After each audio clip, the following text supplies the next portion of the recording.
అయ్యో అలా అనక ఆనంద్, ఇందులో ఎవరు తప్పు లేదు. ముందు మన అందరి టార్గెట్ రామలక్ష్మిని వెతుకుదాం.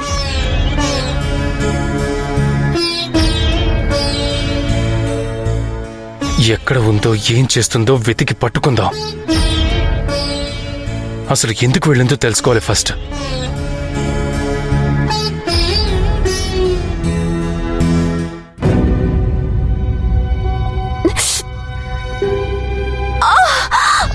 అయ్యో ఏంటమ్మా, ఏమైంది? కూర్చోమ్మా, కూర్చో. నిదానంగా. ఏంటమ్మా ఏమైంది? కడుపులో బిడ్డ కదిలినట్టు అనిపించింది. నెలలు నిండుతున్నాయి కదమ్మా, అప్పుడప్పుడు ఇలా బిడ్డ తన్నటం, చిన్న చిన్న నొప్పులు రావడం సహజం. ఈ ఇంటికి వారసునివ్వబోతున్నావు. నిన్ను జాగ్రత్తగా చూసుకోవాల్సిన బాధ్యత మాదే. నీ కడుపులో బిడ్డకి నేనా తండ్రిని?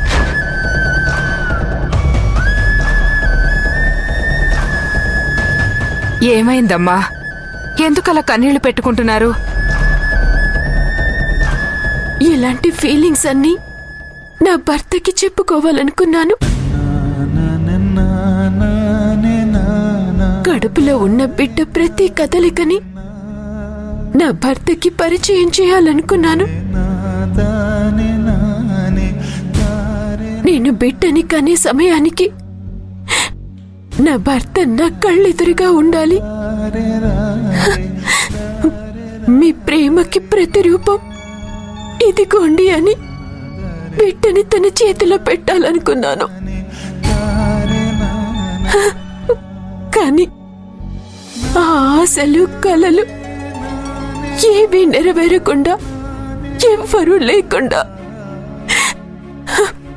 ఈ బిడ్డని భూమి మీదకి తీసుకురావాల్సి వస్తుంది. ఎప్పటికైనా మించిపోయింది లేదు కదమ్మా, మీ వాళ్ళకు కబురు చెయ్యి. అలా చేసేదాన్ని అయితే ఇల్లు వదిలి ఎందుకు వస్తాను చెప్పు? సరేనమ్మా, మీ ఆయనకి చెప్పొద్దు, మీ అత్తగారి తరపు వాళ్ళకి ఎవ్వరికి చెప్పొద్దు. పోనీ మీ బావకి, మీ బామ్మకైనా చెప్పొచ్చు కదమ్మా. వాళ్ళు మీకోసం ఎంత ఎదురు చూస్తుంటారో కదా. లేదమ్మా, నేనెవ్వరినీ పిలవను. మా బావకి తెలిస్తే ఊరుకోడు.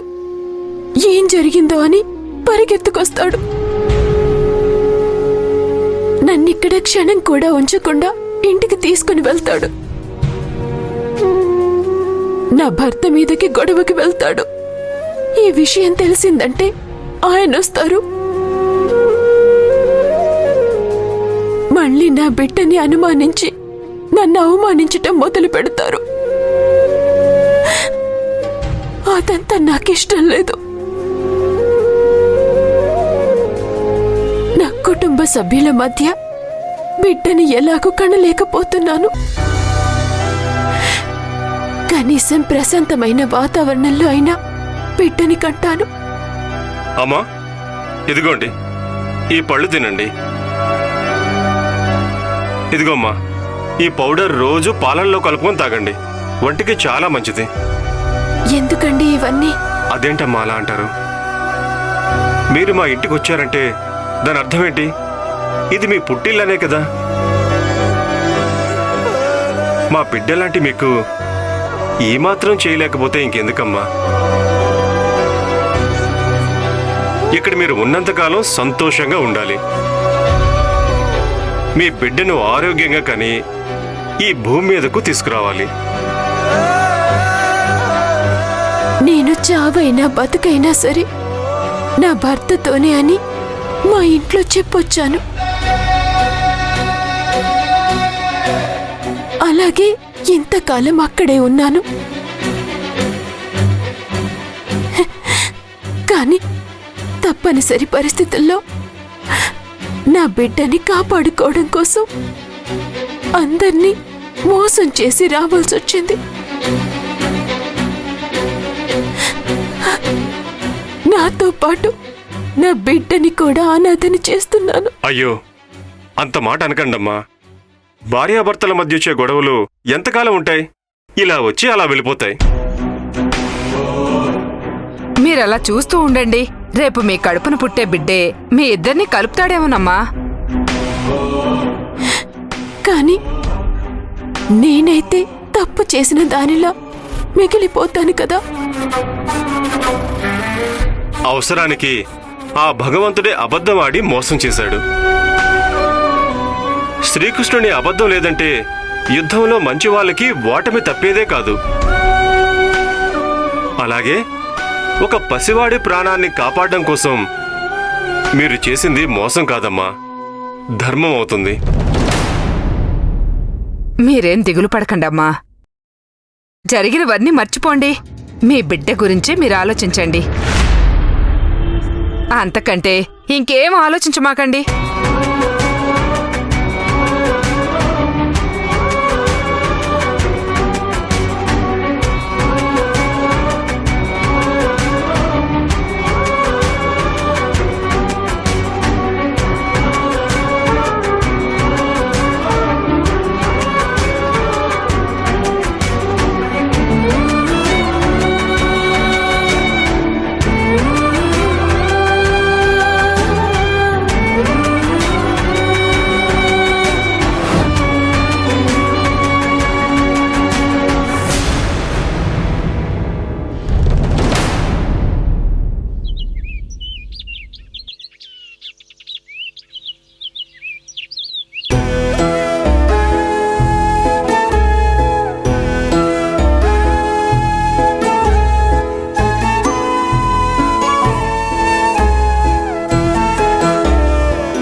మీ ప్రేమని తనివి తీరా అనుభవించి ఆ జ్ఞాపకాలతో ఇల్లు వదిలి వెళ్ళాలని మీకు అబద్ధం చెప్పాను. తప్పంతా నాదే రామలక్ష్మి. అనవసరంగా నిన్ను అనుమానించి నోటికొచ్చినట్టు మాట్లాడాను. తప్పు నాదే. నిన్ను కొంచెం అయినా అర్థం చేసుకోవాల్సింది. ఇప్పుడు నువ్వెక్కడున్నావో, ఎలా ఉన్నావో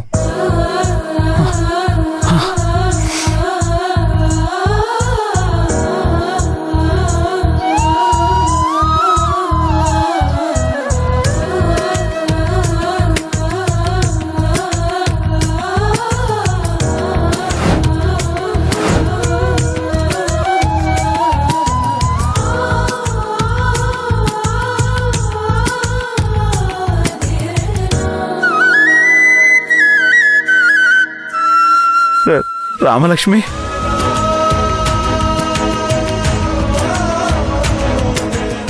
రామలక్ష్మి. రామలక్ష్మి.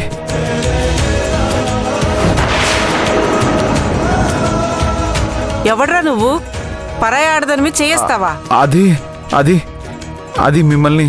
ఏంట్రా మీద చేసింది కాకుండా ఇంకా నసుకుతున్నావు? నిన్ను అమ్మా అమ్మా ప్లీజ్, దయచేసి అతను అర్థం చేసుకోండి. అతను చాలా మంచివాడమ్మా. అతని భార్య కనిపించకుండా పోయింది. దూరం నుంచి మిమ్మల్ని చూసి పొరపాటు పడినట్టున్నాడు. అతని తరఫున నేను క్షమాపణ అడుగుతున్నానమ్మా. సారీ. కాస్త వెనక ముందు ఆలోచించుకోమని చెప్పండి. ఎవరిని పడితే వాళ్ళని పట్టుకుంటే పళ్ళు రాలు కొడతారు. ఆనంద్, నువ్వు రా రా. ఏంటి ఆనంద్ ఇది? నిజంగా తను రామలక్ష్మిలానే అనిపించింది. రామలక్ష్మి అయితే నేను చేసిన తప్పులకి క్షమాపణ కోరుకుని ఇంటికి తీసుకెళ్దాం అనుకున్నాను. కానీ ఆనంద్, ఇంత ప్రేమ మనసులో పెట్టుకొని ఎందుకు ఆనంద్ ఇంతకాలం తనని దూరం పెట్టావు? నీ అనుమానాలతో రామలక్ష్మిని ఎన్నిసార్లు ఎంత బాధ పెట్టావో ఆలోచించు. ఎన్నిసార్లు నేనొచ్చి నేను బతిమలాడుంటాను. మా మధ్య ఏ సంబంధం లేదని చెప్పినా నువ్వు మా మాట నమ్మావా? వినాలి అంటే ముందు నేను సరిగ్గా ఆలోచించాలి కదా చైతన్య.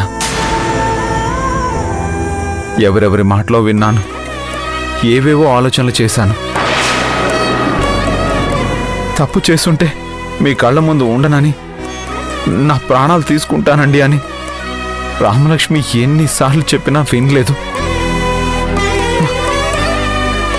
మేము నిజంగా పెళ్లి చేసుకునే వాళ్ళమే అయితే నువ్వు లేవని తెలిసిన రోజే మీ అమ్మా నాన్నలు మా పెళ్లి చేస్తామన్నారు. కానీ మేము పెళ్లి చేసుకోలేదని నువ్వే చెప్పావు కదా. కానీ నేనే వినలేదు. ప్రతిరోజు మాటలతో వేధించాను, ఏడిపించాను. నా వల్ల తను బాధపడిన రోజంటూ లేదు. తప్పు చేశాను చైతన్య. నా బాధంతా ఒక్కటే. అసలే నెలలు నిండిన మనిషి ఇప్పుడు ఒంటరిగా ఎక్కడుందో ఎలా ఉందో తెలీదు. కనీసం మీ ఇంటికొచ్చి మీ దగ్గరున్నా నా మనసు కాస్త ప్రశాంతంగా ఉండేది. ఎలా వస్తుంది ఆనంద్? తలో దిక్కున వేటాడి వెంటాడి మరీ రామలక్ష్మిని బాధ పెట్టా. ఒకవైపు సంధ్య, మరోవైపు నువ్వు, ఇంకోవైపు ఆ మహి, నీ చెల్లెలు అలైక్య. ఎటు నుంచి తనకి ఊపిరాణిచ్చావు చెప్పు? ఇంతమంది మధ్యన తన వ్యక్తిత్వాన్ని నిలుపుకొని ప్రతి ఒక్కరితోనూ పోరాటం చేస్తూనే ఉంది. కానీ తన బిడ్డ విషయంలోనే ఓడిపోయింది. ఎక్కడ తన బిడ్డని చంపుకోవాల్సి వస్తుందన్న భయంతోనే అందరికీ దూరం అయిపోయింది. పాపం తనిప్పుడు ఎక్కడుందో, ఎన్ని కష్టాలు పడుతుందో. నా బాధంతా అదే చైతన్య. నేను చేసిన తప్పుకి పాపం రామలక్ష్మి నరకం అనుభవిస్తుంది. ఏ తప్పు చేయని ఆ పసి బిడ్డ కూడా శిక్ష అనుభవిస్తుంది. ఇలాంటి సమయంలో మనందరం తనకి తోడుగా ఉండాల్సింది. అలాంటిది ఎవరూ లేకుండా పోయాం. వెతుకుదాం ఆనంద్.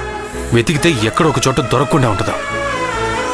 నీలో ఇంత మార్పు వచ్చిందని తెలిసిన తర్వాత తను ఎక్కడున్నా వస్తుంది. నాకు ఆ నమ్మకం ఉంది. పద వెతుకుదాం.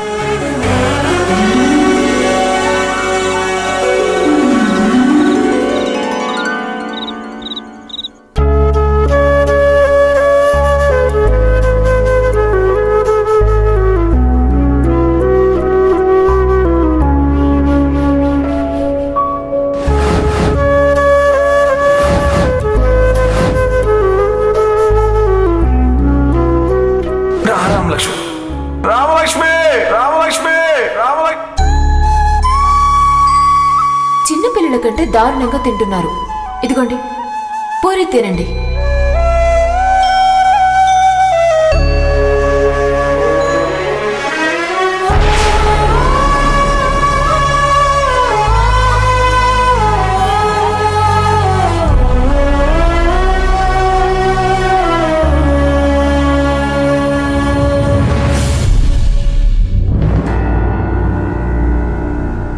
ఆనంద్, ఏంట్రా రామలక్ష్మి గురించి ఆలోచిస్తున్నావా? అవును డాడీ.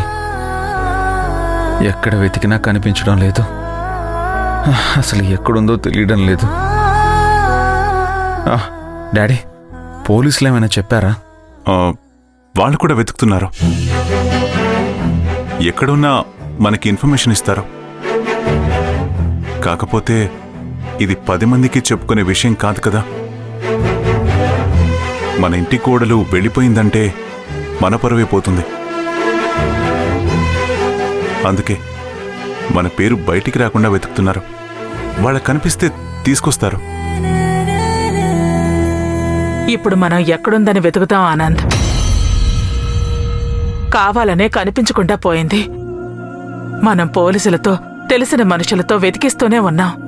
అయినా కనిపించట్లేదు. రామలక్ష్మి అమ్మా నాన్నేమో తనెక్కడుందో చెప్పకపోతే ఊరుకోము అని అంటున్నారు. మన మీద కేసు పెడతామని బెదిరిస్తున్నారు.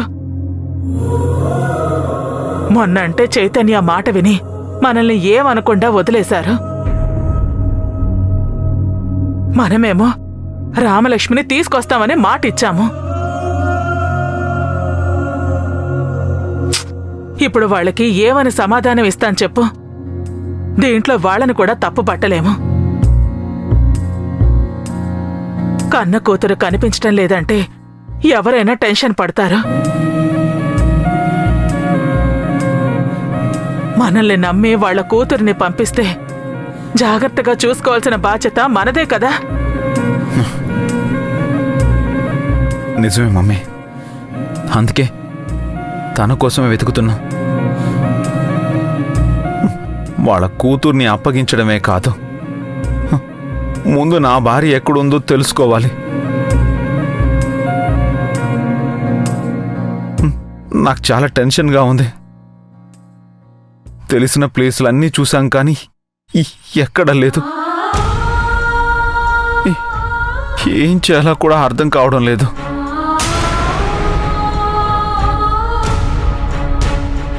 అసలేం జరిగిందిరా? రామలక్ష్మి ఇల్లు వదిలి ఎందుకు వెళ్ళింది? భర్తగా నీకు తెలుసుండాలి కదా. ఏమైందో చెప్పు.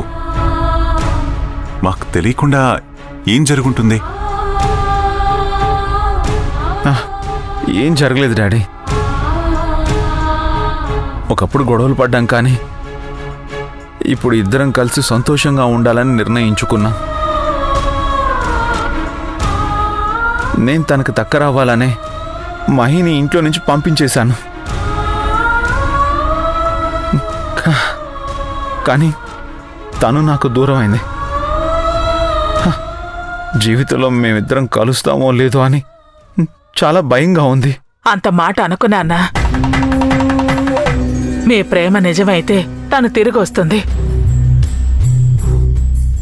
అసలు నిన్ను అంతగా అభిమానించే రామలక్ష్మి ఏ కారణంతో బయటికి వెళ్ళిందో నాకసలు అర్థం కావటం లేదురా. తను మళ్ళీ నా దగ్గరికి రాకపోతే నేను ఈ లోకం వదిలేసి వెళ్ళిపోతాను.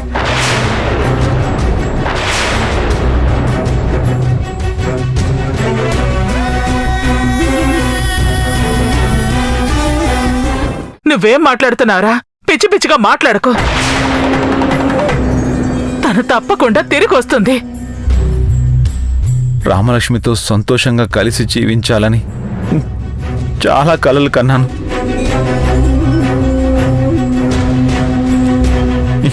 ఇవన్నీ తీరకుండానే నన్ను వదిలి వెళ్ళిపోయింది. ఇప్పుడు నేను బతికుండడంలో అర్థం లేదు. రామలక్ష్మి వస్తే బతుకుతాను, లేకపోతే తనలాగే నేను కూడా అందరికీ దూరంగా వెళ్ళిపోతాను.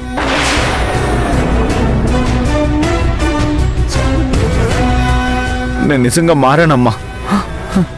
నా మార్పును గుర్తించకుండా నాకొక్క అవకాశం కూడా ఇవ్వకుండా వెళ్ళిపోయింది. నన్ను ఒంటరిని చేసి వెళ్ళిపోయింది. ఆనంద్, ఆనంద్, ఏంటంటే వీడు ఇలా మాట్లాడుతున్నాడు? ఈ బాధతో వాడు నిజంగా ఏదో చేసుకునేలా ఉన్నాడు. మనందర్నీ బాధ పెట్టి అసలు రామలక్ష్మి ఎటు వెళ్ళిపోయింది? ఎక్కడుంది? అమ్మా రామలక్ష్మి, నువ్వు ఎక్కడున్నా మా కోసం కాకపోయినా ఆనంద్ కోసమేనా రా అమ్మా?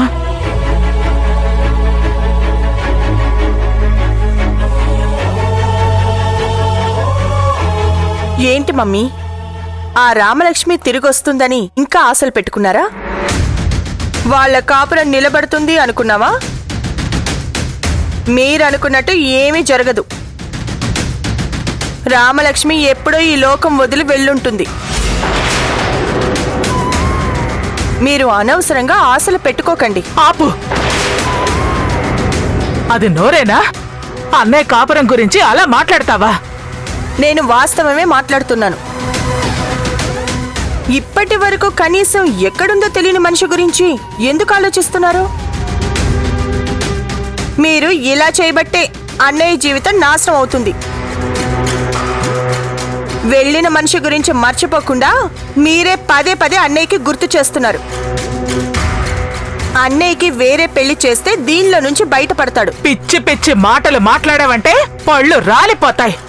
నా మీద కోపడ్డం కాదు, రామలక్ష్మి కోసం ఎదురు చూసి వాడి జీవితం నాశనం అయ్యాక అప్పుడేడుస్తారు. ఎలా ఏడుస్తావో నువ్వు చెప్పాల్సిన అవసరం లేదు.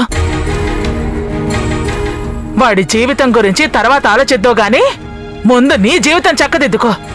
మంచి చెప్తే నాకే లింక్ పెడతారు అంటే నేనేం మాట్లాడొద్దా? మాట్లాడొచ్చు. నీ జీవితం బాగు చేసుకున్నాక నువ్వు ఏవైనా మాట్లాడొచ్చు. ఒక వేలు చూపించే ముందు నీ వైపు చూపించే 3 వేలని సరిచేసుకో. ముందు నీ జీవితం గురించి ఆలోచించుకో. అప్పటి వరకు నాకు కనిపించుకో. మేడం అంతే, మీరు మారరు. అంతా అయ్యాక ఏడవండి, వాడి జీవితం నాశనం చేయండి.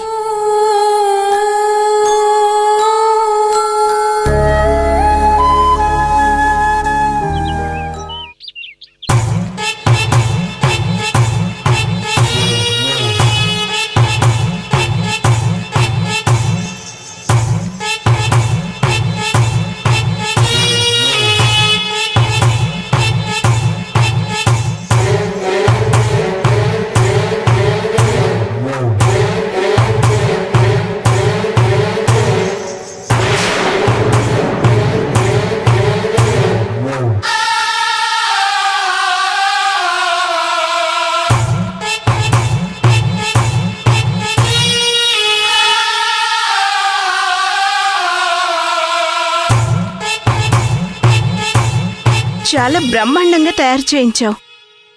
ఎవరి చేత మార్ఫింగ్ చేయించావో కానీ సేమ్ రియల్ ఫొటోస్ లానే ఉన్నాయి. మరి ఈ ఫొటోస్తోనే పనైపోతుందా?